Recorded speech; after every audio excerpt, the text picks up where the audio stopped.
Previous video में आपने spectroscopy में रोटेशनल स्पेक्ट्रोस्कोपी के बहुत सारे क्वेश्चंस देखे हैं और कुछ क्वेश्चंस आपने सॉल्व भी किए हैं। ठीक है नहीं है? आई थिंक वो क्वेश्चन समझ में आ गए होंगे आपके। नेक्स्ट जो अपन जो पढ़ने जा रहे हैं वो है नॉन रिजिड रोटेटर। इसमें ज़्यादा टॉपिक नहीं बचे हुए हैं, 2 से 3 टॉपिक बचे हुए हैं, वो आज अपन कंप्लीट कर लेंगे। तो सबसे पहले अपन बात करेंगे नॉन रिजिड रोटेटर बोलेंगे किसको, कहेंगे किसको। ठीक है नहीं है? तो ध्यान रखना, पहले आपने कंसिडर क्या किया था बेटा? आपने कंसीडर किया था कि एक एटम तो ये रहा और एक एटम ये रहा और ये एक रिजिड बॉन्ड से जुड़े हुए। ठीक है नहीं है? और साथ में ये क्या कर रहे हैं बेटा? रोटेशन कर रहे हैं। क्या कर रहे हैं? रोटेशन कर रहे हैं। ये इस प्रकार से रोटेशन चल रहा है। ठीक है? और रोटेशन जो हो रहा है वो आपको पता होना चाहिए सेंटर ऑफ ग्रेविटी के। ठीक है? ये r1 डिस्टेंस, ये r2 डिस्टेंस। ठीक है? इसकी डिस्टेंस जो है वो r अपन बोल सकते हैं, ये वाली डिस्टेंस। ठीक है? जब रोटेशन स्लो होते हैं, ठीक है, तब तक तो ये मामला सही है, लेकिन जैसे ही रोटेशन फास्ट होंगे तो एक फोर्स काम करने लगता है जो एटम के बाहर की तरफ काम करता है। वो कहलाता है, कौन सा फोर्स कहलाता है? वो कहलाता है सेंट्रीफ्यूगल फोर्स। कौन सा फोर्स कहलाता है? Centrifugal force. Centrifugal force. और इस सेंट्रीफ्यूगल फोर्स के कारण ये एटम बाहर की तरफ मूवमेंट करते हैं। ठीक है? यूं तो घूम रही है, बाहर की तरफ भी मूवमेंट करेंगे। तो जब बाहर की तरफ मूवमेंट करेंगे तो ये बॉन्ड स्ट्रेच होगा और ये बॉन्ड जो है रिजिड न होकर, देखो हमने क्या कहा था? रिजिड, और अब रिजिड नहीं है। कौन सा बॉन्ड हो जाएगा? Flexi bond. कौन सा हो जाएगा? फ्लेक्सी बॉन्ड हो जाएगा। तो इसका मतलब नॉन रिजिड रोटेटर आपको कब देखने को मिलेगा? जब रोटेशन हाई रोटेशनल लेवल में मॉलिक्यूल होगा। तो आपको पता है ये आपके रोटेशनल एनर्जी लेवल्स हैं। ठीक है? J equal to 0 1 2 3 4 5। मॉलिक्यूल यहाँ पे है, कोई दिक्कत वाली बात नहीं है। यहाँ पे है, कोई दिक्कत वाली बात नहीं है। यहाँ पे है, कोई दिक्कत वाली बात नहीं है। यहाँ पे है, कोई दिक्कत वाली बात नहीं है। लेकिन जैसे ही हाई लेवल में जाएगा तो यहाँ पे गड़बड़ होगी, यानी कि वो रिजिड नहीं रह पाता बॉन्ड। क्या हो जाता है? फ्लेक्सी बॉन्ड में कन्वर्ट हो जाता है। कन्वर्ट क्या होएगा? आपने देखा होगा कि जब छोटे थे तो रस्सी के पत्थर बांध के यूं घुमाया करते थे। ठीक है कि नहीं है? और धीरे धीरे घुमाने पर तो ठीक था, लेकिन ज्यादा तेज घुमाया तो वो रस्सी टूटकर और पत्थर दूर। तो वो बड़ा सिस्टम होता है। अगर रोटेशन फास्ट होंगे, और रोटेशन फास्ट कम होंगे, हाई रोटेशन लेवल में रोटेशन फास्ट हो जाते हैं। ठीक है कि नहीं है? रोटेशन फास्ट होने की वजह से ये बॉन्ड क्या होगा? आपका रिजिड ना होकर कैसे हो जाएगा? Flexi bond. तो इसका मतलब ये हो गया कि ये जो बॉन्ड है, ये जो बॉन्ड है रिजिड नहीं है, ये नॉन रिजिड बॉन्ड है, फ्लेक्सी बॉन्ड है। ठीक है नहीं है? और ये मूवमेंट करता है just like SHO, simple harmonic oscillator. Stretch compress, stretch compress, stretch compress, stretch compress, इस प्रकार से होता है। और ज्यादा रोटेशन हुआ तो कंप्लीट स्ट्रेच होकर ये क्या हो जाएगा? टूट जाएगा। ठीक है नहीं है? ब्रेक हो जाएगा। टूटेगा तो ये क्या कहलाएगा? आपका नॉन रिजिड रोटेटर। ठीक है नहीं है? अब अपन बात करेंगे बेटा फॉर्मूले की। तो फॉर्मूले में भी समझने की कोशिश करना। आप देखो इधर, आप फॉर्मूले में समझने की कोशिश करना कि अपन ने रिजिड रोटेटर का फॉर्मूला क्या दिया था? ये दिया था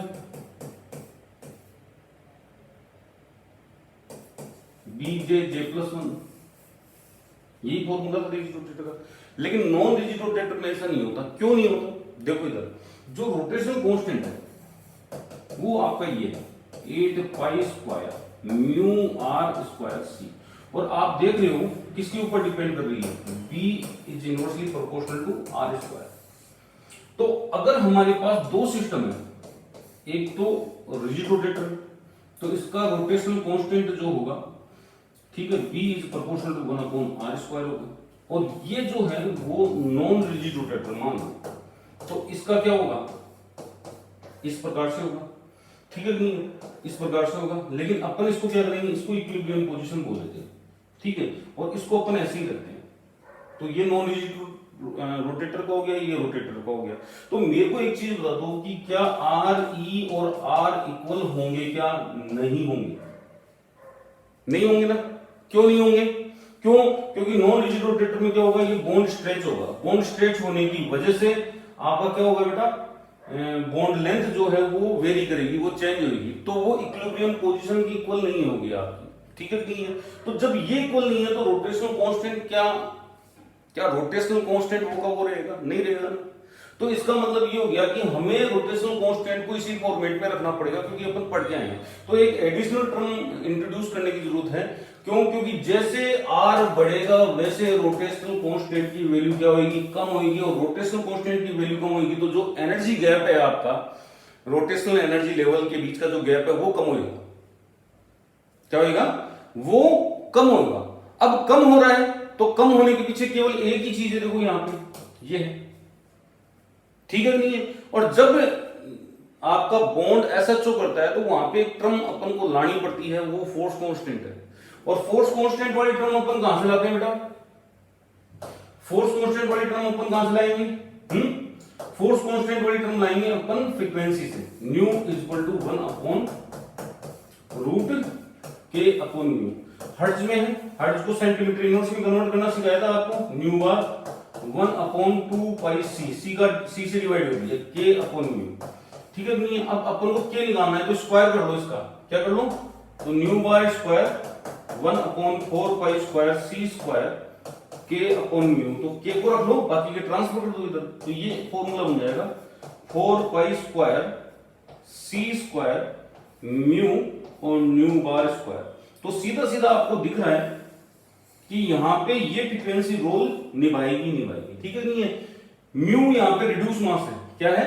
म्यू यहां पे रिड्यूस मास है, सी वेलोसिटी। तो फोर्स कांस्टेंट आ गया है इसका मतलब, ठीक है नहीं है? तो आपका जो ये फॉर्मूला था वो नॉन रिजिड रोटेटर के लिए अप्लाई नहीं होगा। किस प्रकार से अप्लाई होगा वो दिखा रहा हूं आपको, ठीक है नहीं है? वो देख लेते हैं अपन।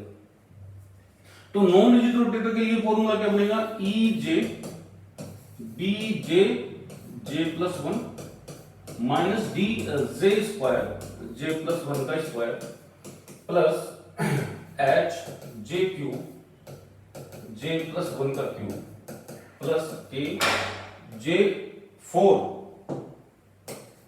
जे प्लस 1 का 4 सेंटीमीटर इनवर्स, ठीक है नहीं है? एक्चुअल में क्या होता है बेटा? ये जो टर्म है ये टर्म छोटी होती है, नेग्लिजिबल होती है, तो इनको अपन अवॉइड कर सकते हैं। तो अपनी जो टर्म बनेगी वो कौन सी बनेगी टर्म? अपनी टर्म बनेगी ये वाली, E J equal to B J J plus 1 minus D J square J plus 1 का स्क्वायर सेंटीमीटर इनवर्स। ये जो फॉर्मूला है ये किसके लिए अप्लाई होगा?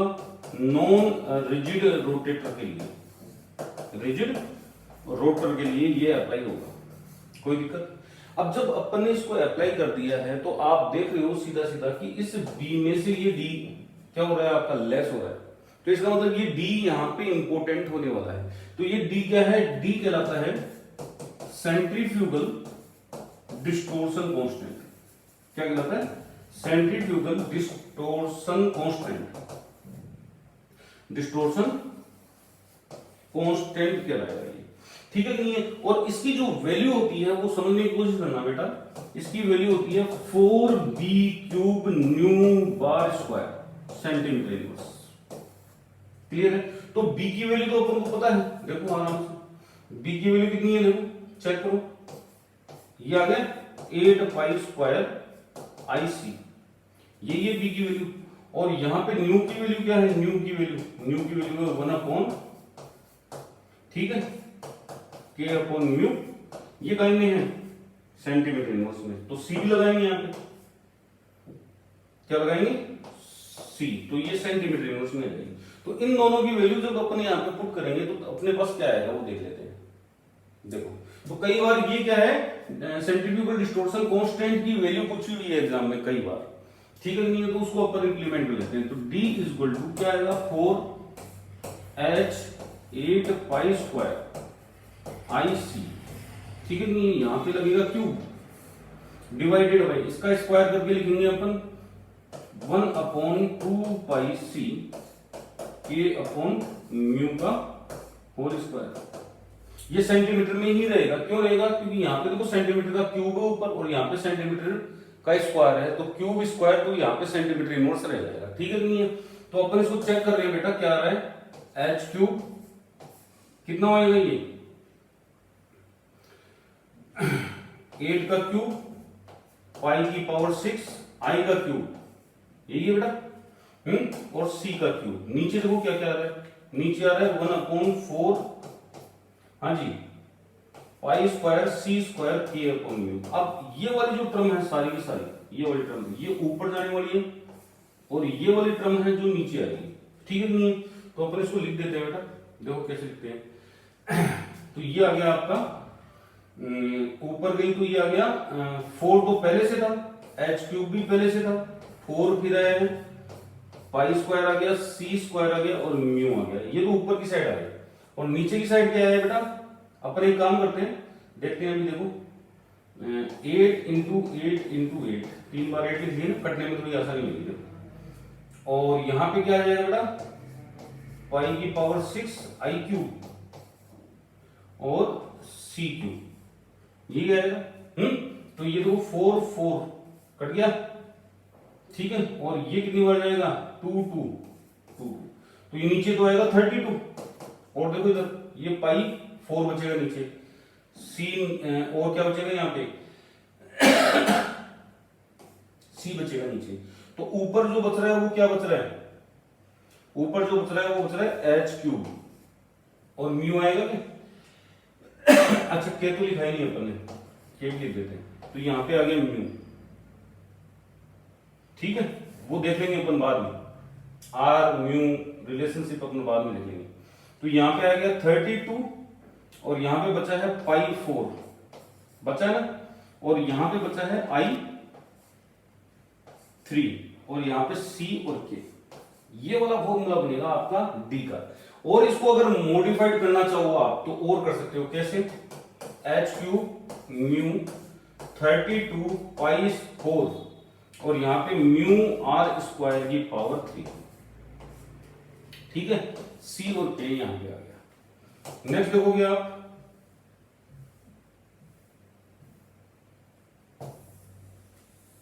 नेक्स्ट देखो,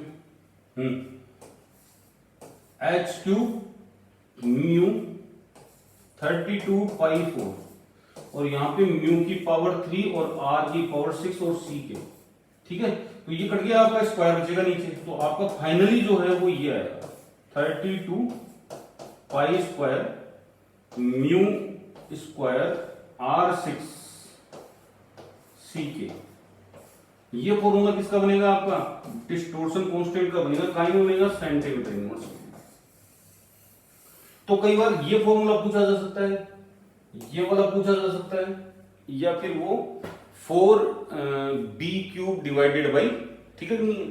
तो कई बार क्या है, इस टाइप के न्यूमेरिकल आए हुए हैं इसके ऊपर, मैं करवाऊंगा वो numerical 4b cube divided by new bar square. तो कई बार क्या हुआ है कि इस न्यू बार की वैल्यू पूछ ली गई है, nu bar square equal to क्या आएगा? 4b cube divided by d. तो न्यू बार की वैल्यू क्या आ गई? इसका रूट हो जाएगा बेटा, इसका क्या होगा? रूट हो जाएगा। इस प्रकार से अपन सोल्व कर सकते हैं, कोई दिक्कत? कर लोगे आराम से, कर सकते हैं, ठीक है नहीं?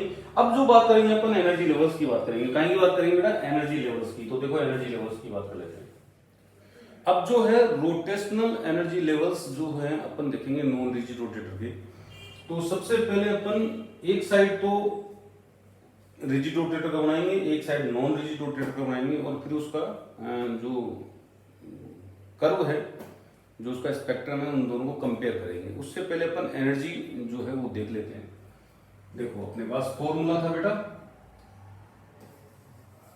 B J plus 1 minus D J square J plus 1 का स्क्वायर, ठीक है, सेंटीमीटर इनवर्स में। ये फॉर्मूला है। तो जब हम जे की वैल्यू 1 लिखेंगे, जे की वैल्यू 0 लिखेंगे, तो ये 0 सेंटीमीटर इनवर्स ही आएगा पूरा का पूरा, ठीक है नहीं है? और जब 1 लिखेंगे तो ये तो आएगा आपका 2b माइनस 4d। चेक करो एक बार, सेंटीमीटर इनवर्स में आ रहा है, कहीं नहीं आ रहा? कहीं नहीं आ रहा बेटा? सेंटीमीटर इनवर्स में, ठीक है नहीं है? और j इक्वल टू जब 2 लिखेंगे तो 2 2 1 6 आ गई, कितना है? 6।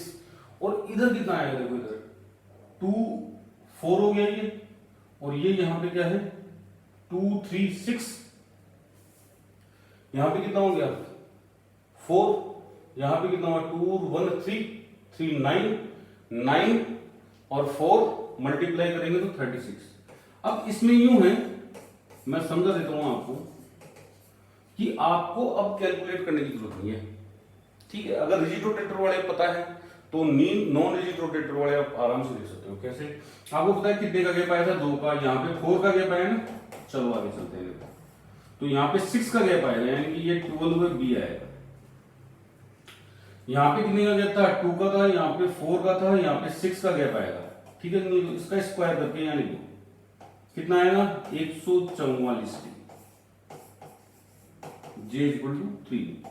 और अगर j इक्वल टू 4 लिखूंगा तो यहाँ पे कितने का गैप आएगा 8 का आएगा, क्योंकि 6 का गैप था। तो यहाँ पे कितना आ गया बेटा, चेक करो, यहाँ पे आपका आएगा 20b। तो यहाँ पे कितना हो जाएगा ये, इसका स्क्वायर करोगे तो 400d सेंटीमीटर इनवर्स। और अगर j इक्वल टू 5 यहाँ पे आता है तो यहाँ पे आएगा 10 का गैप लिखेंगे और यहाँ पे आएगा 900d सेंटीमीटर इनवर्स। आप चाहो तो ऐसे लिख सकते हो, शॉर्ट ट्रिक, आपको कैलकुलेट करने की जरूरत नहीं पड़ेगी, ठीक है। ये कर लोगे आराम से। तो ये जो है एनर्जी है अलग अलग एनर्जी लेवल्स की, तो इसको थोड़ा सा ध्यान देना। अब जो है हम कंपेयर कर लेते हैं किससे, रिजिड रोटेटर से, ठीक है बेटा।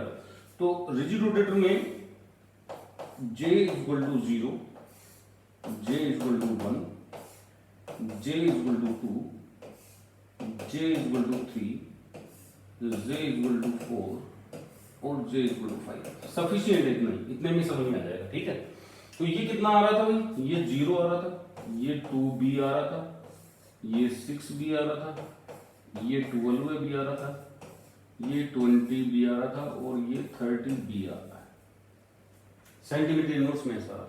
और जैसे ही अपन नॉन रिजिड रोटेटर का लिखेंगे तो देखो J इक्वल टू 0 में आपका ये 0 सेंटीमीटर इनवर्स पे ही आएगा।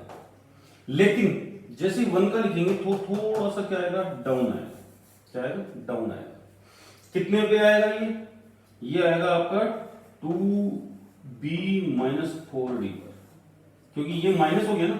उसके बाद ये गैप और कम होएगा, तो ये आएगा आपका 6b और 36d, ये और कम होएगा, ठीक है। कितना आएगा 12b माइनस 144d, ये और कम होएगा, ठीक है। ये आएगा आपका 20b 400d और ये और भी कम होएगा कितना आएगा 30b माइनस 900d, ऐसे आएगा। तो पहले तो क्या था रिजिड रोटेटर में, वो एनर्जी लेवल्स का गैप बढ़ते हुए चल रहा था, ठीक है। यहां पे गैप बढ़ने की बजाय जो गैप बढ़ तो रहा है लेकिन उतना नहीं बढ़ रहा है जितना रिजिड रोटेटर में बढ़ रहा था। आगे जाके जो गैप है वो ओवरलैप होने लग जाएंगे। क्या होने लग जाएंगे, ओवरलैप। जैसे आप देखो इधर तो गैप बढ़ रहा है, फिर घट रहा है आपका गैप, और फिर ऐसे ऐसे लाइनें आएंगी, ऐसे ऐसे एनर्जी लेवल्स बनेंगे। तो ऐसे ऐसे एनर्जी लेवल्स बनेंगे तो एनर्जी लेवल्स के बीच का गैप क्या होता हुआ चलेगा, कम होता हुआ चलेगा। क्यों? क्योंकि जैसे जैसे जे की वैल्यू बढ़ेगी आपकी, वैसे वैसे डिस्टोर्शन कांस्टेंट बढ़ेगा। क्यों बढ़ेगा डिस्टोर्शन कांस्टेंट? क्योंकि वो r की पावर 6 के प्रोपोर्शनल है, वो इनवर्सली प्रोपोर्शनल। और b जो है वो r की पावर इसके प्रोपोर्शनल है। तो अगर r बढ़ाओगे आप तो b क्या होगा आपका, कम होएगा, ठीक है। और इधर भी r बढ़ाओगे तो आप d की वैल्यू कम होगी। तो ये जो गैप है वो क्या होता हुआ चलेगा, मिनिमाइज होता हुआ चलेगा। अब स्पेक्ट्रा देख लेते हैं अपन। स्पेक्ट्रा में अगर आप बात करो, रिजिड रोटेटर का जो स्पेक्ट्रा आया था, रिजिड रोटेटर का जो स्पेक्ट्रा आया था, ठीक है, उसको अपन देख लेते हैं पहले। ये यहां पे 2b पे था, आराम से लिखेंगे, बड़ा बड़ा बनाएंगे। ये कितने पे था, 4b पे आया था। क्या आया था, 4b पे। ये वाला कितने पे आया था, 6b पे। ये वाला आया था 8b पर गया। ये वाला कितने पे आया था, 10b पर, अगला वाला 12b पर, उससे अगला वाला 14b पर, ऐसे आ जाता है स्पेक्ट्रा किसका, रिजिड रोटेटर का। लेकिन नॉन रिजिड रोटेटर वाले में क्या है, जब अपन इनके गैप को कंसीडर करेंगे, इधर देखो, इधर देखो, जब गैप को कंसीडर करेंगे तो इसका गैप तो 2b, इसका गैप तो 4b, इसका गैप 6b, इसका गैप कितना आ रहा है, ये 8b। मतलब ये लाइनें आ रही हैं आपकी जो इन रोटेशनल वैल्यूज के ऊपर रहेगी। लेकिन अब देखोगे आप यहां पे, आप जब चेक करोगे तो इस 2b में से 4d कम हो गया, हुआ नहीं हुआ, 2b में से कितना कम हुआ, 4d। आप ट्रांजिशन करवाओगे और जब यहां पे आप ट्रांजिशन करवाओगे तो इधर तो 4b है, तो 4b तो आएगा ही आएगा। और कितना कम होगा, देखो इधर इसका और इसका डिफरेंस ले लो, इसका 32d कम होगा, यानी कि जो गैप आ रहा है वो कम हो रहा है, देखो ठीक है कि नहीं। नेक्स्ट अगर आप चेक करोगे, ये वाला ट्रांजिशन चेक करोगे आपको और ज्यादा गैप कम नजर आएगा। कैसे, यहां पे 6b का है तो यहां पे कितने का आएगा, 6b माइनस 108d। आएगी बात समझ। तो देखो आप कितना कम हो गया ये गैप। और अगर फिर आप एक ट्रांजिशन और करवा रहे हो तो गैप देखोगे आप, तो ये आएगा 8b का वहां है, देखो तो यहां पे 8b माइनस 256d आएगा, गैप और कम हो गया। आप जब इसका चेक करोगे तो इसका कितना आएगा, 10b माइनस 500d। सोचो आप कितना कम हो रहा है। तो इसका मतलब जो स्पेक्ट्रल लाइन आ रही है वो इक्वली स्पेस नहीं आ रही। क्या नहीं आ रही, इक्वली स्पेस नहीं आ रही। तो कैसे आ रही है, तो वो चेक कर लेते हैं अपन। देखो पहले वाला कहां आएगी लाइन, यहां पे आएगी, क्या है ये 4b माइनस सॉरी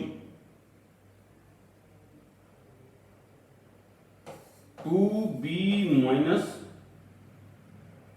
माइनस हाँ जी कितने पे, 4d पर, पहली लाइन आई गई वाली।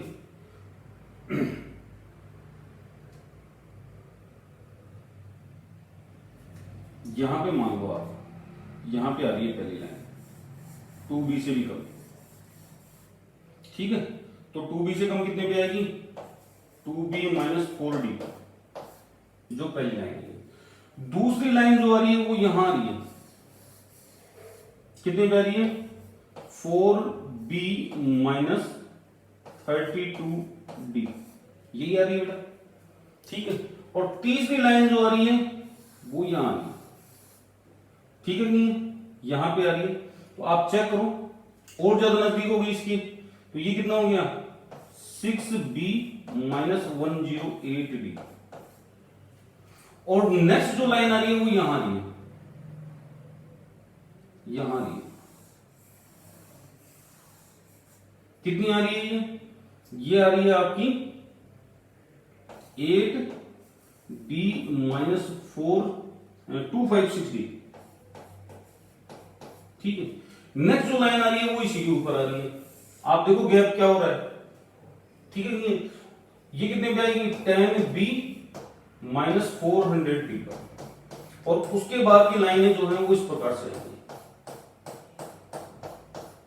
तो इसका मतलब ये हो गया कि नॉन रिजिड रोटेटर का स्पेक्ट्रा इक्वली स्पेस नहीं है। तो जहां पे रिजिड रोटेटर का स्पेक्ट्रा बिल्कुल सिमेट्रिक आ रहा था, वहां पे ये वाला जो स्पेक्ट्रा है वो सिमेट्रिक नहीं आ रहा है। वो कैसे आ रहा है मैं दिखा दे रहा हूं आपको, गैप कम होता हुआ चल रहा है आपका, और बाद में कंटिन्यूम स्पेक्ट्रा आएगा। कंटिन्यूम का मतलब हो गया कंटिन्यूअस। तो इस टाइप का स्पेक्ट्रा आता है नॉन रिजिड रोटेटर का। जबकि रिजिड रोटेटर का अगर बात करें तो बिल्कुल सिमेट्रिक आएगा, आपको दिखाई देगी लाइनें बिल्कुल बढ़िया तरीके से, गैप भी नजर आएगा आपको बढ़िया, और इक्वली स्पेस लाइनें आएंगी। अब देखो आप, अब यहां से बहुत सारे इक्वेशंस पुट होते हैं नॉन रिजिड रोटेटर में। एक तो पहली लाइन कितने पे आएगी, दूसरी लाइन कितने पे आएगी, तीसरी लाइन कितने पे आएगी, चौथी लाइन कितने पे आएगी, पांचवी लाइन कितने पे आएगी, ऐसे पूछ सकता है, ठीक है। नहीं है वो ये भी पूछ सकता है कि पहली दूसरी लाइन का गैप कितना है। ये देखो आप, गैप 2b का ही रहेगा। ये जो गैप है ना, ये गैप 2b का ही रहेगा, दिख रहा है क्या, 2b का ही है बेटा पहली। लेकिन जो इसमें कमी करेगा वो ये करेगा, देखो अब इसमें अपन क्या करेंगे, ये 28D आ गया, यानी कि ये गैप कितने का है, ठीक है। अब दूसरे वाले में जब आप चेक करने जाओगे तो 108 में से 32 आप माइनस करो, देखो 6 और ये कितना आ गया 7, तो ये आ गया 76D, चेक करो आप। और तीसरा वाला जब आप चेक करोगे इसके इसके बीच का गैप, तो ये 2B तो आ रहा ही है, तो 256 में से आप क्या करोगे 108 घटाओगे, तो ये तो 8 आ गया, ये 4 आ गया और ये आ गया 1, तो 148 आ रहा है, माइनस 148D आ रहा है नहीं आ रहा। इसी प्रकार से आप इसका इसका चेक करोगे, इसका इसका गैप चेक करोगे तो 400 में से 256 घटाने पड़ेंगे आपको, तो यहाँ पे 4 आ गया, यहाँ पे भी 4 आ गया और यहाँ पे कितना आया, यहाँ पे 2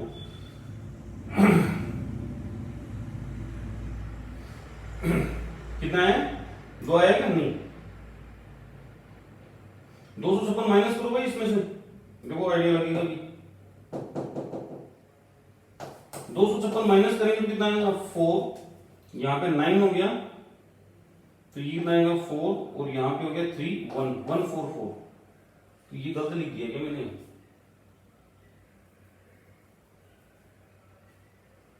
अच्छा अच्छा अच्छा अच्छा अच्छा, ये 400 का नहीं है गैप, ये गैप 400 का नहीं है, ये गैप देखना पड़ेगा कितने का है, 500 का है, सॉरी ये गैप कितने का है, ये वाला 500 का है, तो यहाँ पे 500 में से आएगा 244, तो ये माइनस 244 की।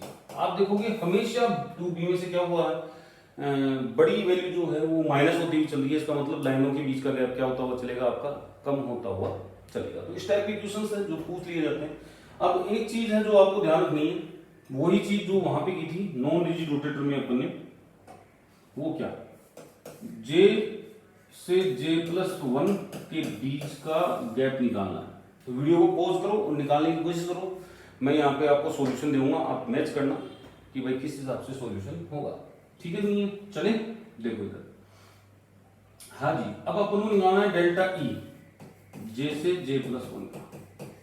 तो फॉर्मूला अपन को पता है, पहले J+1 आएगा यानी कि AJ+1 माइनस EJ बाद में आएगा, तो रख देते हैं अपन, देखो थोड़ा सा लंबा होएगा, बस ध्यान रखना, BJ+1 J+1+1, ठीक है नहीं है, माइनस DJ+1 का स्क्वायर J+1+1 का स्क्वायर, कोई दिक्कत, ये तो पहली वाली टर्म लिखी है, अब माइनस अपन लगाएंगे और ब्रैकेट और लगाएंगे, ठीक है। आप चाहो तो यहाँ पे भी ये ब्रैकेट वाला सिस्टम ले सकते हैं, हाँ जी, तो ले लेते हैं। अब क्या आएगा यहाँ पे B, वो फॉर्मूला एज इट इज लिख दो, इसमें कुछ करने की जरूरत नहीं है, BJ+1, ठीक है, माइनस BJ² J+1 का स्क्वायर, ठीक है, कोई दिक्कत। अब अपन क्या करते हैं, BJ वाली टर्म को एक साथ लिख लेते हैं, BJ+1, ये J+2 हो गया, ठीक है, इसको इधर लियो माइनस BJ+1 लिख लिया, इसको तो एक साथ लिख लिया अपने टर्म को, और इधर वाली टर्म को अपन एक साथ ले सकते हैं, तो ये तो माइनस आ गया, क्या आ गया, माइनस आ गया, तो DJ+1 का स्क्वायर J+2 का स्क्वायर, कोई दिक्कत, और यहाँ पे माइनस माइनस प्लस, तो DJ² J+2 का J+1 का स्क्वायर सेंटीमीटर इनवर्स में। तो यहां से कॉमन क्या आ रहा है, इतने इतने का कॉमन निकाल लो पहले, B और J+1 कॉमन आ रहा है, यहाँ पे J+2 और माइनस J, तो ये तो वही आएगा 2BJ+1, इसमें तो क्या दिक्कत आ गई, इसमें तो कोई दिक्कत नहीं है। अब करना है जो ये करना है अपन को, तो इसको सोल्व कर लेते हैं, माइनस क्या कॉमन आ रहा है, माइनस कॉमन ले लिया अपन ने एक, तो ठीक है नहीं है, और यहाँ पे J+1 को J+1 का होल स्क्वायर अपन ने बाहर ले लिया, ठीक है नहीं है, कॉमन, तो यहाँ पे क्या बचा J+2 का स्क्वायर, माइनस माइनस कॉमन लिया इसलिए यहाँ पे माइनस हो गया, और यहाँ पे J²। अब इस ब्रैकेट को अपन को सोल्व करना है, क्या करना है, ब्रैकेट को सोल्व करना है, तो इस ब्रैकेट को सोल्व कर लेते हैं, DJ+1 का स्क्वायर। तो देखो इस ब्रैकेट को अपन खोल रहे हैं, तो ये आ गया आपका J², यहाँ पे 4J आएगा और प्लस कितना आएगा 4 आएगा, और यहाँ पे J², ठीक है, तो ये कैंसिल हो गया आपका, और यहाँ से आप चाहो तो इसको ऐसे लिख सकते हो 4J+1, तो ये जे प्लस वन और ये जे प्लस वन का स्क्वायर, तो ये हो जाएगा क्यूब, तो यहां पे आएगा 2b जे प्लस वन माइनस, हाँ जी, 4b जे प्लस वन का क्यूब। ये चीज भी कई बार एग्जाम में पूछी हुई है, इसलिए ध्यान रखना, इस टाइप के क्वेश्चंस आ सकते हैं आपके पास, ठीक है नहीं है। और एक और जो है, जो आपको करना है वो ये कि जे से जे माइनस वन इसका निकालोगे, तो इसका भी आप कैलकुलेट करो जब तक मैं सोल्व करके रख देता हूं, ठीक है नहीं है। हाँ जी, कैसे होगा ये, ई जे से जे माइनस वन, तो ये आएगा ई जे पहले आएगा फिर जे माइनस वन आएगा, ठीक है। तो इसको सोल्व कर लेते हैं अपन, देखो तो पहले वाले में फॉर्मूले को अपन को सेम रखना है, B J J plus one B J square, ठीक है, और यहाँ पे जे प्लस वन का स्क्वायर, कोई दिक्कत। उसके बाद में है आपका माइनस लगेगा और ये आएगा बी जे की जगह जे माइनस वन, ठीक है, ब्रैकेट लगा देता हूँ, जे की जगह क्या आएगा, जे माइनस वन आएगा, ठीक है, और ये जे माइनस वन प्लस वन, कोई दिक्कत। फिर अपन माइनस लगाएंगे, डी यहाँ पे आएगा जे माइनस वन का स्क्वायर और यहाँ पे आएगा जे माइनस वन प्लस वन का स्क्वायर, खत्म, ठीक है। तो इसको ही सोल्व करना है अपन को, बेसिकली ये तो हो जाएगा आराम से सोल्व। तो पहले इसका ले लेते हैं अपन, ये हो जाएगा बी जे माइनस वन, ठीक है, और यहाँ पे केवल जे बचेगा क्योंकि माइनस वन कैंसिल हो गया, और यहाँ पे आएगा डी जे माइनस वन का स्क्वायर और ये बचेगा केवल जे स्क्वायर। क्यों बचेगा जे स्क्वायर, ये कैंसिल हो गया, ठीक है नहीं है, तो यहाँ पे जे स्क्वायर। तो अब हम क्या करते हैं बेटा, हम इसकी टर्म को उसके साथ लिखने की कोशिश करते हैं, तो इसको लिखेंगे अपन B J J plus one, ठीक है, और यहाँ पे क्या रहा माइनस बी जे जे माइनस वन, ये यार माइनस आप बाहर ले लो यहाँ पे, ठीक है नहीं है, ये D J square J plus one का स्क्वायर, कोई दिक्कत, और यहाँ पे आएगा माइनस माइनस प्लस डी, हाँ जी, पहले जे स्क्वायर लिख लेते हैं अपन, थोड़ा आसान ही रहेगा, जे स्क्वायर और ये हो जाएगा जे माइनस वन का होल स्क्वायर, ठीक है, ये पूरा हो गया आपका। अब इसका तो वही रिजल्ट आएगा जो अपन ने पीछे वाले वीडियो में किया था, ठीक है नहीं है, कैसे, देखो b और j तो अपन ने कॉमन निकाल लिया, j plus one minus j और ये भी प्लस वन, ठीक है, क्योंकि ये माइनस इसको माइनस करेगा, ये माइनस इस माइनस को प्लस करेगा, ठीक है नहीं है, तो जैसे j कैंसिल हो गया तो यहाँ पे ये 2bj आ गया केवल, ठीक है। इसी प्रकार से अपन इसको कर सकते हैं, बिल्कुल सिंपल तरीके से, देखो इसको कर लेते हैं, कितना आएगा माइनस डी जे स्क्वायर तो कॉमन निकालना, ठीक है, और ये आ गया जे प्लस वन का होल स्क्वायर और माइनस बाहर निकाल लिया ना अपन ने, तो यहाँ पे माइनस जे कितना आएगा माइनस जे वन का होल स्क्वायर, ऐसे ही होगा।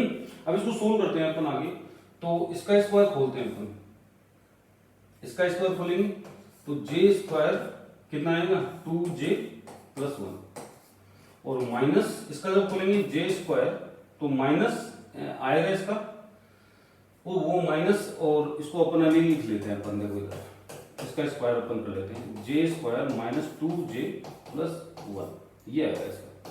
तो जब अपन बाहर माइनस लगा के रखेंगे तो ये माइनस हो गया, ये प्लस हो गया, प्लस 2j, और ये वाला क्या हो जाएगा माइनस माइनस वन, ठीक है। तो देखो ये माइनस वन प्लस वन से कट गया, जे स्क्वायर से जे स्क्वायर कट गया, ये 4j हो गया, क्या हो गया 4j। तो अपने पास यहाँ पे क्या है माइनस डी जे स्क्वायर और यहाँ पे 4j, ठीक है। तो इसको अपन लिख देंगे 2bj माइनस, हाँ जी, कितना हो जाएगा ये 4j हो गया, इसको क्यों लिखा है अपन ने, डी है, तो ये हो जाएगा 4dj क्यूब सेंटीमीटर इनवर्स, ये आंसर आना चाहिए आपका, कर लोगे। तो रिजिड रोटेटर में तो इतना ही है, इसी टाइप की न्यूमेरिकल्स हैं जो आपको सोल्व करने हैं, कर सकते हो आराम से, ऐसी कोई दिक्कत वाली बात नहीं है। नेक्स्ट जो अपन इसमें देखेंगे टॉपिक वो देखेंगे स्टोर्क इफेक्ट क्या होता है। ठीक है कि नहीं, स्टोर्क इफेक्ट देख लेते हैं। तो हम डिस्कस करेंगे स्टोर्क इफेक्ट के बारे में।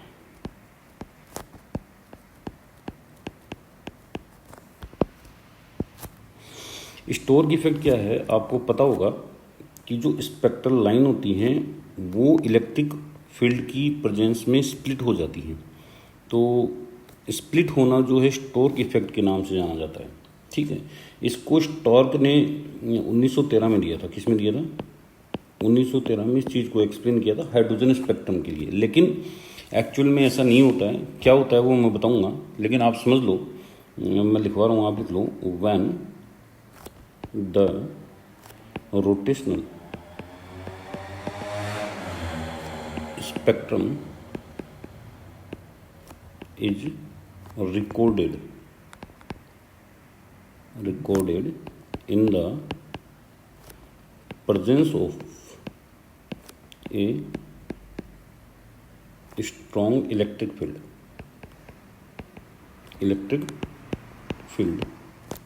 ठीक है नहीं है, each energy level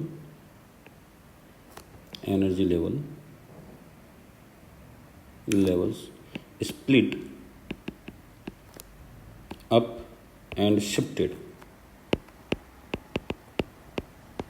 ठीक है, तो ये इफेक्ट क्या करेगा? This effect is known as Stark effect. तो हुआ क्या इसमें?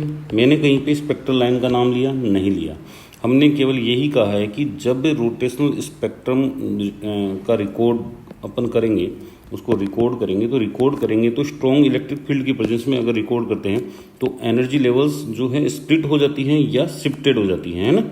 और ये इफेक्ट क्या कहलाएगी? ये कहलाएगी आपकी स्टोर्क इफेक्ट। एक्चुअल में क्या है, मान लीजिए कि ये आपके एनर्जी लेवल्स हैं, तो यहाँ पे ये ट्रांजिशन हो रहा है, ये रोटेशनल ट्रांजिशन है। और अगर मैं इसको स्ट्रॉन्ग इलेक्ट्रिक फील्ड में लेके जाऊँ तो ये मान लो कि ये दो लाइनें ऐसे स्प्लिट हो गई है। तो यहाँ पे आप देखोगे स्पेक्ट्रल लाइन जो है पहले एक आ रही थी, अब कितनी आ रही है? दो आ रही हैं। तो एक्चुअल में ये जो इफेक्ट है ये क्या कहलाता है? स्टोर्क इफेक्ट कहलाता है। क्लियर है? ठीक है, तो अब सवाल ये उठता है कि ये लाइनें स्प्लिट काहे को होती हैं, किस लिए होती हैं?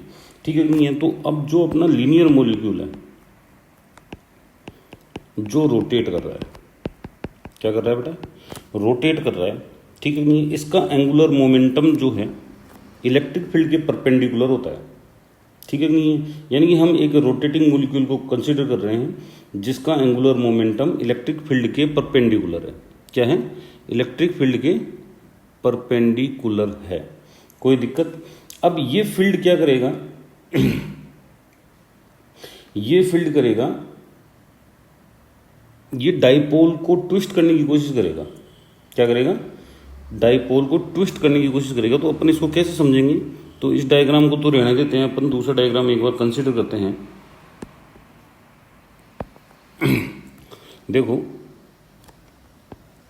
ये आपका रोटेटिंग मॉलिक्यूल है। ठीक है, मान लीजिए कि इसका डाइपोल इधर है। ठीक है, और ये रोटेट कर रहा है यूं। तो मैंने क्या कहा? मैंने कहा कि रोटेटिंग लीनियर मॉलिक्यूल होता है जिसका एंगुलर मोमेंटम इलेक्ट्रिक फील्ड के परपेंडिकुलर होता है। तो हम मान लीजिए कि ये एक इलेक्ट्रिक फील्ड है और इसका एंगुलर मोमेंटम इस डायरेक्शन में है और यहाँ से 90 का एंगल बना रहा है पीछे की साइड। मैं इसको दिखा नहीं सकता, ये 90 का मान लेना है ना। तो यहाँ पे ये आपका क्या हो गया? इलेक्ट्रिक फील्ड, और ये एंगुलर मोमेंटम की डायरेक्शन हो गई। तो जब ये जो फील्ड होता है ये डाइपोल को ट्विस्ट करने की कोशिश करता है तो इससे क्या होते हैं? रोटेशन फास्ट होते हैं। तो एक्चुअल में क्या किया? Field tend to twist the dipole को ट्विस्ट करने की कोशिश करता है। ठीक है, जिससे क्या होते हैं? रोटेशन फास्ट होते हैं। रोटेशन क्या होते हैं बेटा? फास्ट होते हैं। ठीक है नहीं? और इस रोटेशन से क्या हो कि जो डाइपोल का ओरिएंटेशन है वो फील्ड के डायरेक्शन के हिसाब से हो जाता है। मैंने क्या कहा, फास्टर रोटेशन है ना, रोटेशन से क्या होगा, जब डाइपोल ओरिएंट हो जाए इन डायरेक्शन ऑफ फील्ड, है ना, तो ये थोड़ा सा ध्यान रखना है। और अगर स्लोअर होता है तो अपोजिट डायरेक्शन में होता है, फास्टर है तो इसका मतलब क्या हो गया, डाइपोल और फील्ड की डायरेक्शन एक हो गई, डाइपोल एंड इलेक्ट्रिक फील्ड जो आ रहे हैं उसकी डायरेक्शन क्या हो गई, सेम हो गई, सेम डायरेक्शन। और अगर ये रोटेशन फ्री स्लो होता है, स्लो कब होगा, जब यही डायरेक्शन क्या हो जाए, अपोजिट हो जाए। क्लियर है, समझ में आ रहा है। तो इसमें क्या होगा, इसमें देखो डायरेक्शन सेम हो गई, अपोजिट हो गई, इसका मतलब स्प्लिट हो गया एनर्जी लेवल्स, क्या हो गया, स्प्लिट हो गया है। तो ये जो माइनर सा डिफरेंस है डाइपोल पॉइंटिंग की डायरेक्शन में, ठीक है कि नहीं है, जो दो डायरेक्शन आई है डाइपोल की, ठीक है कि नहीं है, वो क्या करेगा, एनर्जी लेवल को स्प्लिट करने की कोशिश करेगा। और आपको पता है कि एनर्जी लेवल स्प्लिट कैसे होती है, तो ईच एनर्जी लेवल्स 2J+1 जो होता है डीजनरेटेड होता है। अगर मान लो कि J=0 है तो यहाँ पे सिंगल लाइन रहेगी, J अगर 1 है तो ये 3 लाइनों में स्प्लिट होएगा, कितने में होएगा, 1, 2 और 3 में, ठीक है कि नहीं है,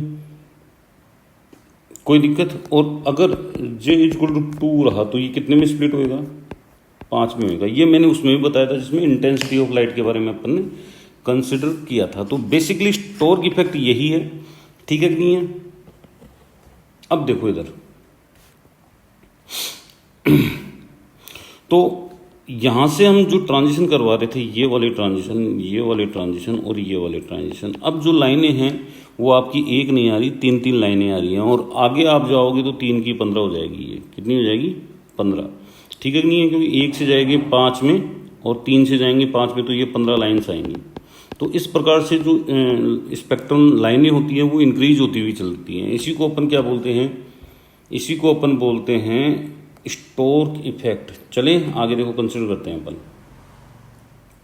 हाँ जी, अब अपन बात करते हैं कि जो स्टोर्क इफेक्ट होता है वो कितने प्रकार का होता है, स्टोर्क इफेक्ट कितने प्रकार का होता है। तो आपको ध्यान रखना है, स्टोर्क इफेक्ट अपने 2 प्रकार का होगा। एक तो कहलाएगा फर्स्ट ऑर्डर और एक कहलाएगा सेकंड ऑर्डर, ठीक है कि नहीं है। अब फर्स्ट ऑर्डर और सेकंड ऑर्डर में क्या डिफरेंस है, ठीक है कि नहीं है। अब ये ध्यान रखना थोड़ा सा कि अगर डाइपोल, फर्स्ट ऑर्डर में क्या होता है, डायटोमिक मॉलिक्यूल है, उसका जो डाइपोल है उसकी डायरेक्शन पैरेलल हो जाए एंगुलर मोमेंटम के, ठीक है कि नहीं है, किसकी हो जाए, एंगुलर मोमेंटम के डायरेक्शन क्या हो जाए, इसकी परपेंडिकुलर पैरेलल हो जाए, तो हम ये कहेंगे कि फर्स्ट ऑर्डर स्पेक्ट्रा आता है। और फर्स्ट ऑर्डर में क्या होता है, यहाँ पे जो डाइपोल होता है वो फील्ड के प्रोपोर्शनल होता है, ठीक है, यानी अपन देंगे नहीं, जितना देंगे उतना ही इंक्रीज होएगा, ठीक है कि नहीं। तो इसका एग्जाम्पल जो है वो सिमेट्रिक टॉप मॉलिक्यूल्स होते हैं। कौन से होते हैं, सिमेट्रिक टॉप मॉलिक्यूल्स। एक तो एक ध्यान रखना, ये पूछा जाएगा कि फर्स्ट ऑर्डर स्पेक्ट्रा कौन सा देगा, फर्स्ट ऑर्डर स्टोर्क इफेक्ट कौन देगा, तो ये पता होना चाहिए। क्या क्या बताया मैंने कि डाइपोल की डायरेक्शन एंगुलर मोमेंटम की डायरेक्शन के पैरेलल रहेगी या उसी डायरेक्शन में रहेगा, ठीक है कि नहीं है। इनका जो कंपोनेंट है वो एक ही डायरेक्शन में रहेंगे, तो अपने को फर्स्ट ऑर्डर स्पेक्ट्रा क्या होएगा, अराइजेज होगा, ठीक है कि नहीं। दूसरा, अगर हम अप्लाई करते हैं स्प्लिटिंग ऑफ रोटेशनल लेवल पर तो directly proportional to electric field होएगा, दूसरा बात ये। और तीसरा जो मैंने समझाया वो क्या समझाया कि इसका एग्जाम्पल क्या होएगा बेटा, सिमेट्री टॉप मॉलिक्यूल होंगे। अब देखो नेक्स्ट अपन जो बात करेंगे, तो यहाँ पे डाइपोल का जो कंपोनेंट है वो किसके परपेंडिकुलर होगा, एंगुलर मोमेंटम के परपेंडिकुलर होगा, तभी सेकेंड ऑर्डर स्पेक्ट्रा आपका आएगा, क्लियर है। और यहाँ पे सेकेंड ऑर्डर का मतलब क्या हो गया, इसकी पावर 2 के क्या है, प्रोपोर्शनल है। और इस टाइप के जो है ज़्यादातर लीनियर मॉलिक्यूल देने की कोशिश करते हैं, क्या देने की कोशिश करते हैं, linear molecules second order spectra देने की कोशिश करते हैं। स्टोर्क इफेक्ट में इतना ही है, ज़्यादा डिटेल से अपन को पढ़ना नहीं है इसमें। और भी इसके ऊपर बेस्ड हम एक क्वेश्चन देख लेते हैं। देखो ये बोल रहा है कि the Stark splitting for a given field is larger for a molecule a x is compare to b x. दो मोलिक्यूल है ए एक्स और बी एक्स लिखा हुआ है। अब ये बोल रहा है कि स्टार्क स्प्लिटिंग जो है ना, वो एक मोलिक्यूल के लिए गिवन फील्ड में लार्जर है, यानी कि ए एक्स मोलिक्यूल की स्टार्क स्प्लिटिंग ज़्यादा हो रही है, बी एक्स मोलिक्यूल की ज़्यादा हो रही है, बी एक्स मोलिक्यूल की कम हो रही है स्प्लिटिंग जो हो रही है। ठीक है नहीं है। अब ये क्या कहना चाह रहा है, which of the following is true. तो आप ध्यान रखना, जिसकी स्प्लिटिंग ज़्यादा होगी उसका डाइपोल ज़्यादा होगा। क्यों? क्योंकि डाइपोल किसके ऊपर डिपेंड कर रहा है, या तो ये कर रहा है या फिर ये कर रहा है। और यहाँ पे आपको दिख रहा है ये सिमेट्रिक टॉप मॉलिक्यूल के लिए और ये लीनियर मॉलिक्यूल के लिए। तो लीनियर मॉलिक्यूल ही अपने पास दिया हुआ है ए एक्स बी एक्स, तो यहाँ पे ये कंसिडर लगेगा। तो जिसका अगर लार्जर स्प्लिटिंग हो रही है, स्टार की स्प्लिटिंग, ठीक है नहीं है, दिए हुए फील्ड में, तो इसका मतलब फील्ड आपका कांस्टेंट है, स्प्लिटिंग ज़्यादा हो रही है, इसका मतलब क्या हो रहा है, आपका म्यू ज़्यादा होगा। तो आपका जो ये सेकंड ऑप्शन है वो करेक्ट ऑप्शन है। ठीक है। अब जो हम करेंगे चर्चा, देखो अब हम देखेंगे rotational spectra of poly atomic molecule. ठीक है नहीं है। तो सबसे पहले अपन देख लेते हैं लीनियर मॉलिक्यूल का। जो अपन ने कंसिडर किया है बेटा वो लीनियर मॉलिक्यूल का है अभी तक, और लीनियर मॉलिक्यूल के अलावा भी हैं। ठीक है नहीं है। तो लीनियर मॉलिक्यूल में मोमेंट ऑफ इनर्शिया एक का 0 रहता है, बी और सी का इक्वल रहता है, और ये नहीं होता। ये शुरुआत में ही बता दिया था। ठीक है नहीं है। और यहाँ पे जो है एनर्जी रिलेशनशिप आपको दिया जाएगा, वो दिया जाएगा बी जे जे प्लस 1 से रिजिड रोटेटर के लिए। ठीक है कि नहीं है, कर लोगे आराम से। और सिलेक्शन रूल जो है डेल्टा जे प्लस माइनस 1, ये पूरा अपन ने कंसिडर कर लिया है। नेक्स्ट जो है वो अपन बात कर लेते हैं स्फेरिकल टॉप मॉलिक्यूल की, नंबर 2 पे। स्फेरिकल टॉप मॉलिक्यूल, तो स्फेरिकल टॉप मॉलिक्यूल आपको बताया था मैंने कि इनका मोमेंट ऑफ इनर्शिया जो है वो इक्वल होता है सबका, लेकिन किसके बराबर नहीं होता, 0 के बराबर नहीं होता। और ये ध्यान रखना, all molecules are rotational inactive. तो जो मॉलिक्यूल इनएक्टिव होते हैं वो क्या नहीं देते, do not give rotational spectra,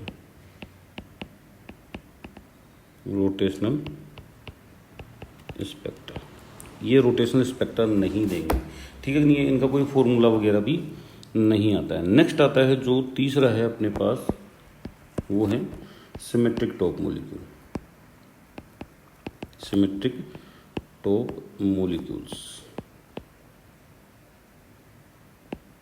ठीक है। सिमेट्रिक टॉप मॉलिक्यूल्स में अपने 2 कैटेगरी डिवाइड की थी। एक तो अपन ने प्रोलेट ली थी, एक ली थी ओबलेट। याद आया कुछ? एक कौन सी ली थी? ओबलेट ली थी। और प्रोलेट में अपन ने क्या किया कि एक मोमेंट ऑफ इनर्शिया कम था, 2 इक्वल थे। और ओबलेट में क्या था, एक मोमेंट ऑफ इनर्शिया ज़्यादा था, 2 कम थे। मैंने आपको क्या कहा, यहाँ पे एक मोमेंट ऑफ इनर्शिया क्या है, कम है, 2 ज़्यादा हैं, लेकिन दोनों बराबर हैं। यहाँ पे एक ज़्यादा है, 2 कम है, और दोनों के दोनों बराबर हैं। इनमें से किसी की वैल्यू 0 नहीं होती। यहाँ पे अपन जब देंगे तो अपने पास फॉर्मूला थोड़ा डिफरेंट आएगा। ठीक है। इस प्रकार से लिखेंगे बी जे जे प्लस 1 और प्लस ए माइनस बी के स्क्वायर। ठीक है। अब यहाँ पे थोड़ा सा ध्यान रखना, ए बी से ग्रेटर है। अब ए और बी क्या है, ए और बी भी रोटेशनल कांस्टेंट है, ए बी सी जो भी है। ठीक है नहीं है। देखो अगर अपन ए की बात करें जैसे, ठीक है, तो एच अपॉन 8 पाई स्क्वायर आई ए, समझ में आई बात कुछ? सी। बी की बात करेंगे, एच अपॉन 8 पाई स्क्वायर आई बी सी। तो बी के लिए बी आ गया, सी के लिए ये, इसके लिए ये आ गया ए के लिए, और सी अगर आएगा इसमें सी आएगा। देखो कैसे, बी जे जे प्लस 1 आ गया ना, प्लस सी माइनस बी के स्क्वायर। तो यहाँ पे सी यहाँ पे कौन है बेटा, बी ग्रेटर है किससे, सी से। यहाँ पे उल्टा होता है, यहाँ पे ए ग्रेटर है बी से और यहाँ पे बी ग्रेटर है सी से। ठीक है नहीं है। तो सी की वैल्यू अपन क्या लिखेंगे, h/8 पाई स्क्वायर आई सी और सी, ठीक है नहीं है, कोई दिक्कत। और यहाँ पे जो सिलेक्शन रूल लगेंगे दोनों में ही, वो दिखा देता हूँ आपको क्या है सिलेक्शन रूल। सिलेक्शन रूल ठीक है नहीं है, डेल्टा जे इजवल टू 0 और ±1 भी लग सकता है, ठीक है नहीं है। और दूसरा जो सिलेक्शन रूल है वो ये है, मैं बता देता हूँ आपको, डेल्टा जे इजवल टू 0 है ना, बहुत कम होते नहीं है, बिल्कुल न के बराबर होते हैं। जब ये अपन कंसिडर कर लेते हैं भाई ये नहीं हो रहे हैं, तो अपन डेल्टा के नॉट इक्वल टू 0 करना होगा फिर अपन को सिलेक्शन रूल में, अगर ये कंसिडर कर रहे हैं तो, ठीक है नहीं है।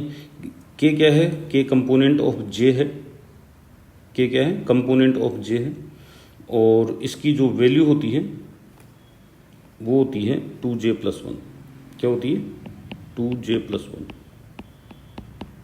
ठीक है। अभी डिजेनरेसी वाली बात की थी तो k इक्वल टू क्या आएगा 0 +-1 +-2 +-3, इस प्रकार से आगे चलता जाएगा, कोई दिक्कत। आगे देखें अपन, तो अब जो है हमें इनकी जो लाइनें हैं स्प्लिट हुई है वो देखनी है।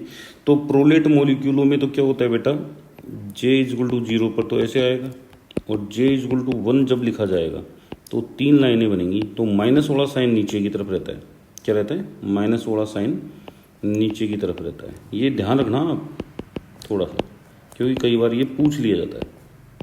ऐसे ये 5 लाइनें आई तो यहाँ पे क्या आई, -2, यहाँ पे -1, 0 +1 और +2, क्लियर है। J इक्वल टू इसी प्रकार 3 में कर लेंगे। ये तो किसके लिए है, प्रोलेट के लिए। अब ओबलेट में उल्टा होता है, ओबलेट में क्या होगा बेटा, उल्टा होएगा। ये 0 के लिए है और ये 3 लाइनें आई 1 के लिए, लेकिन +1 नीचे होगा, ठीक है। ये 5 लाइनें आई किसके लिए, J इक्वल टू 2 के लिए, ठीक है नहीं है। और यहाँ पे +2 +1 0 -1 और -2, यहाँ पे उल्टा होता है, ध्यान रखना, कोई दिक्कत, कर लोगे आराम से। तो इसका मतलब क्या हुआ पता है, a-b के स्क्वायर, ये पॉजिटिव होना चाहिए, क्या होना चाहिए, पॉजिटिव, ठीक है नहीं है।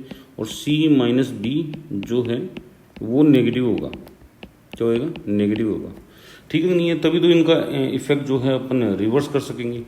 नेक्स्ट देखो, चौथा और फाइनल मॉलिक्यूल है एसिमेट्रिक टॉप मॉलिक्यूल, ठीक है। तो यहाँ पे मोमेंट ऑफ इनर्शिया जो था इनका, वो तीनों का इक्वल नहीं था, ठीक है। अब आप ये कहोगे सर इसके लिए तो ध्यान रखना कॉम्प्लेक्स स्पेक्ट्रा आता है, और जब कॉम्प्लेक्स स्पेक्ट्रा आता है तो हम स्टडी से बचते हैं, ठीक है नहीं है। तो न्यू थ्योरेटिकल एनर्जी एक्सप्रेशन, कोई भी थ्योरेटिकल एनर्जी एक्सप्रेशन नहीं है इसका,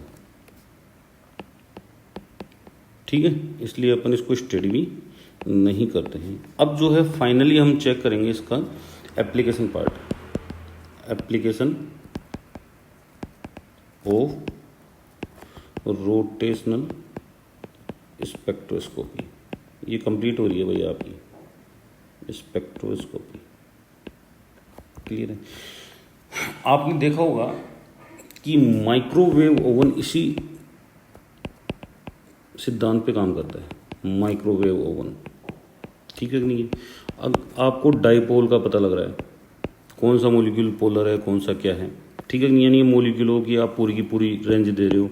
शेप का आपको पता लग रहा है कि मॉलिक्यूलों की शेप क्या है, कौन सा लिनियर है, कौन सा फनल लाइक है, प्रोलेट ओबलेट, सिमेट्रिक टॉप मॉलिक्यूल कौन से होते हैं, स्फेरिकल टॉप कौन से होते हैं, एसिमेट्रिक टॉप कौन से होते हैं। तो यहाँ पे आपको शेप के बारे में पता लग रहा है, टाइप ऑफ मॉलिक्यूल के बारे में पता लग रहा है। दूसरी चीज़, मोमेंट ऑफ इनर्शिया आपका कैलकुलेट हो रहा है, ठीक है नहीं, इंटर न्यूक्लियर डिस्टेंस आप कर सकते हो आराम से, ठीक है नहीं है। ये थोड़ी सी छोटी छोटी एप्लीकेशंस है जो आपको पता होनी चाहिए, क्लियर है। इस वीडियो में इतना ही है। अब जो आएगा वो आपका वाइब्रेशनल स्पेक्ट्रोस्कोपी का पार्ट अपन स्टार्ट करेंगे, वाइब्रेशनल स्पेक्ट्रोस्कोपी स्टार्ट करेंगे, ठीक है। नमस्कार, जय हिंद, बाय बाय।